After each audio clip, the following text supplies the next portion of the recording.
bertakziah. Apa itu takziah? Meringankan kesedihan keluarga mayit, kesedihan mereka, keluarga mayit. Jangan difahami ya, kalau orang takziah untuk mayit. Kenapa banyak orang kalau lagi takziah, ibu-ibu sekalian, baca yasin, baca tahlilan? Kenapa mereka baca itu di acara kematian? Karena mereka anggap ini untuk orang matinya. Ini pemahaman yang keliru. Takziah itu artinya meringankan kesedihan orang yang sedang ditinggal mati, keluarganya. Kan gitu. Jadi kita disunnahkan bawa makanan. Waktu Ja'far bin Abi Thalib, saudara kandungnya Ali bin Abi Thalib, meninggal di perang Mu'tah, mati syahid, maka Nabi SAW berkata kepada penduduk Madinah, ya, buatkanlah makanan dan minuman untuk keluarganya Ja'far. Bukan Ja'far sudah mati. Yang mati ini setiap saat kita doain, bukan di hari itu.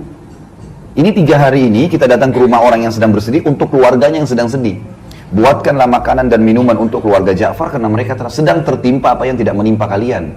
Kita disuruh bawa makanan, bawa minuman, kemudian datang selama 3 hari dan menyabarkan, mendoakan. Di antara doa Nabi SAW, a'adhamallahu ajrakum, semoga Allah melipat gandakan pahala kalian. Kalau nggak bisa bahasa Arab, bisa bahasa Indonesia, dibacain buat mereka, sabarin, doain gitu kan.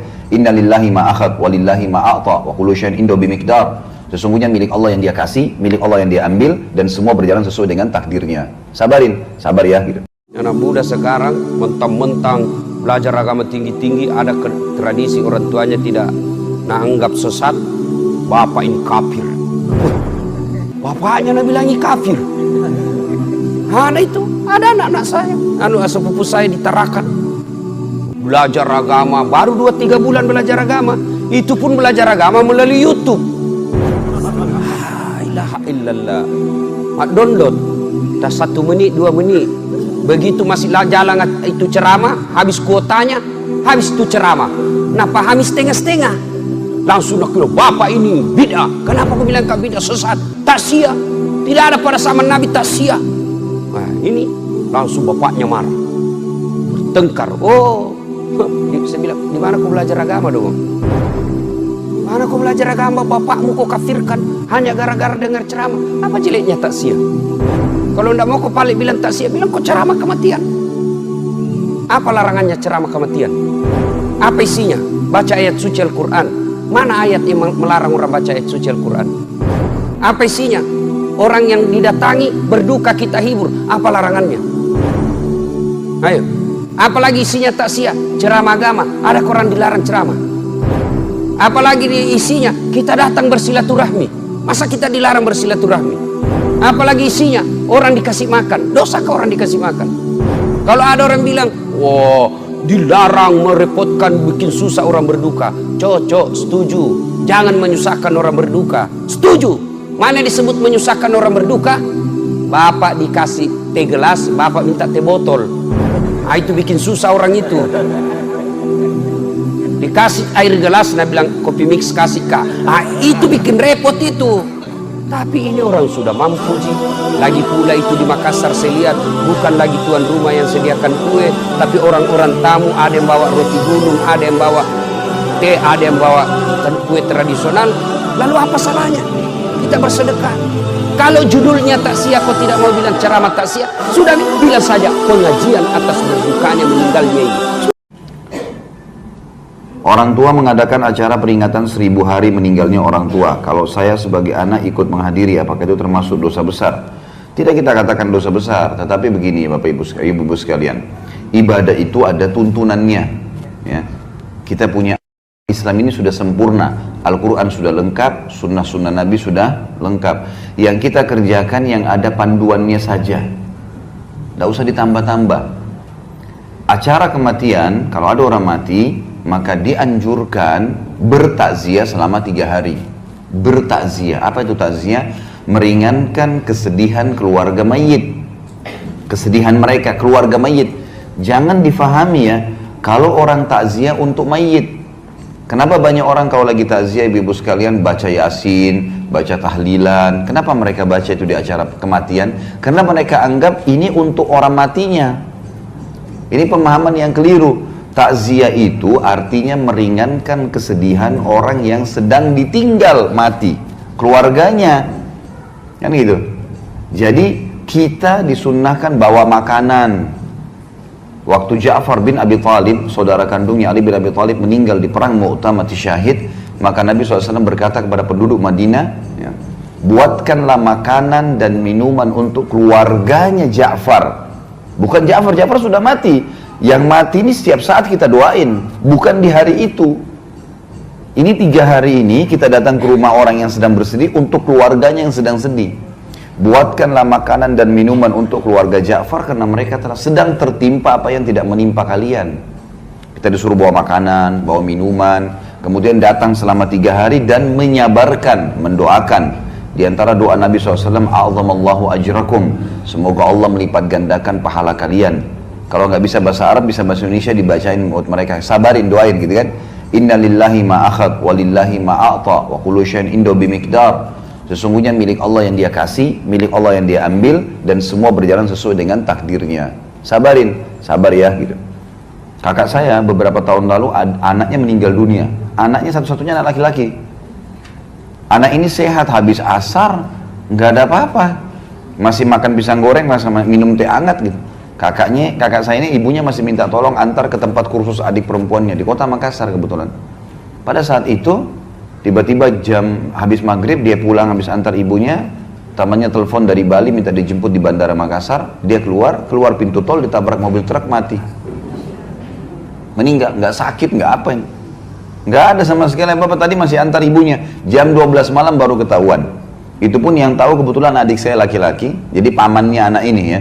Itu dari celananya. Kok celananya kayak dia, ada dicari di rumah sakit, cari di mana-mana ditemukan. Itu darah semua. Yang jelas pagi-pagi habis subuh saya ditelepon, ini kakak saya yang laki-laki sudah nangis-nangis, kali cepat segera datang ke Makassar. Kenapa? Ini ponakan kita meninggal. Saya beli pesawat pertama, tiket pesawat pertama Garuda, kemudian saya berangkat pagi ke sana. Tiba di sana, semua keluarga bilang, ini kakak kamu sudah nggak ada yang bisa hadapin. Dari malam pingsan terus nih, bangun pingsan, nggak mau makan, nggak mau minum.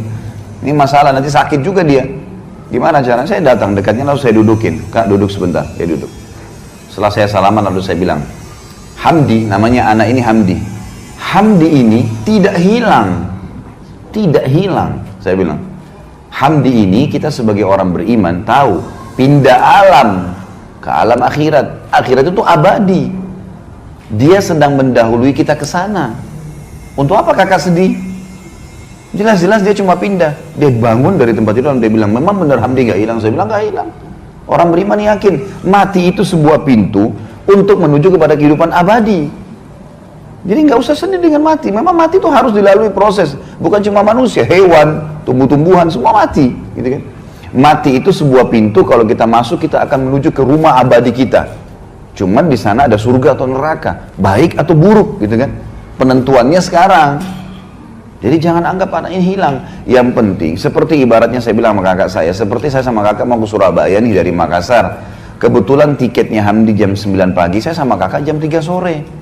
Kita akan ketemu kok di sana. Yang penting tiketnya sama, iman dan amal saleh. Kalau sama ketemu di sana, nggak usah khawatir. Orang tua kita yang meninggal, anak kita yang meninggal, suami istri yang meninggal, nggak ada masalah. Orang mukmin tahu. Rukun iman kita itu kan. Rukun iman itu ada 6 diantaranya iman kepada hari kiamat, kematiannya, alam barzahnya, hisabnya, surga nerakanya, panjang lebar itu. Kalau ibu-ibu ikutin ceramah saya di YouTube, Kitab Minhajul Muslim, tulis saja tanda-tanda hari kiamat atau tentang surga dan neraka, ada panjang lebar saya ceritain masalah itu. Jadi kita harus paham tentang poin-poin seperti ini. Kalau orang meninggal, ya yang kita lakukan adalah kita bertakziah kepada mereka, keluarganya. Sementara si mayit, ya, itu 3 hari maksimal ya, Nabi kerjakan 3 hari. Jadi nggak ada hari ke-7, hari ke-1000, hari ke-40, ini nggak ada semua. Ini mengikuti acaranya orang-orang Nasrani. Kalau ada ibu-ibu di sini mungkin pernah mu'alaf dari Nasrani pasti tahu, gitu kan? Pasti tahu. Jadi saya tahu betul karena kebetulan istri saya mu'alaf, non muslim, tadinya Nasrani masuk Islam. Kemudian di acara keluarganya di daerah Manado itu luar biasa kalau kematian. Hari ke-3, hari ke-7, hari ke-40, hari ke-1000 mereka main gaple di situ, mereka makan, mereka semua pesta-pestaan. Orang Islam nggak ada hubungannya dengan itu. Nggak ada hubungannya sama sekali, kita nggak ada hubungannya, kita punya syariat sendiri. Takziah 3 hari maksimal dan sabarin, bawain makanan, pulang, jangan duduk di situ.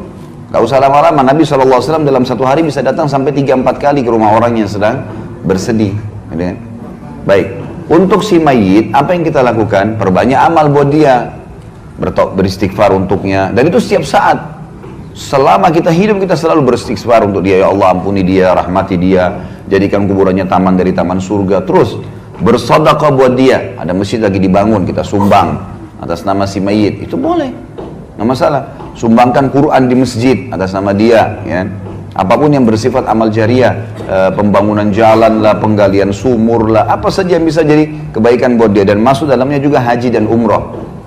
Karena pernah memang ada ada seorang sahabat datang kepada Nabi SAW dan berkata, ya Rasulullah, ayah saya sudah meninggal. Yang satu bilang ayah saya sudah lumpuh total, nggak bisa lagi safar, tapi belum pernah haji dan umroh, bisa saya haji umrohkan? Kata Nabi SAW, haji dan umrohkan lah. Jadi boleh dihajikan dan diumrohkan, gitu kan? Di yayasan saya misalnya, saya buat program, setiap tahun tuh banyak sekali jemaah yang ikut. Untuk haji itu $1.500, 1.500 US. Nanti kami kasih ke mahasiswa-mahasiswa di sana, mahasiswa kita Indonesia yang di Madinah, kasih mereka, nanti mereka hajikan. Ya. Gitu kan? Kalau umroh itu kalau tidak salah ya sekitar $300. Jadi ibu-ibu biar tidak mampu untuk umrohkan hajikan orang tua, bisa melalui orang-orang ini gitu. Bisa kita pakai tenaga-tenaga mereka, asal orang terpercaya. Nah, banyak juga ini orang-orang kita, karena pas masuk di hotel di Mekah, apalagi kalau yang ikut pemerintah ya, kalau ONH Plus biasanya dijaga tuh. Kalau yang ikut pemerintah ini karena buildingnya terbuka, banyak orang Bangladesh, banyak orang India masuk, nawar-nawarin badal haji. Satu kali haji 50 real. Ini nggak benar, ini nggak ada 50 real. Bagaimana caranya haji 50 real? Hah? Dia kumpul sampai 100 orang tuh. Satu kali haji 100 orang, gimana caranya? Satu haji satu orang, nggak bisa. Gitu kan? Belum biaya kemah, belum transportasi, belum segala macam.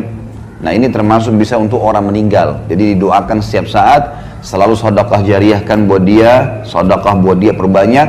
Kemudian juga kita haji dan umrohkan buat dia.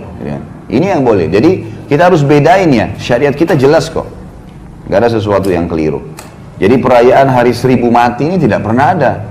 Setiap hari kita ingat dia, bukan hari ke-1000. Setiap hari kita sedekah, setiap hari kita doain, setiap detik kita doain. Ingat ibu kita langsung, ya Allah ampuni rahmati. Ingat ayah kita, ya Allah ampuni dan rahmati. Setiap saat anak kah, saudara kah, setiap saat kita doakan. Karena tradisi seperti ini adalah tradisi orang non muslim yang ditarik ke Islam.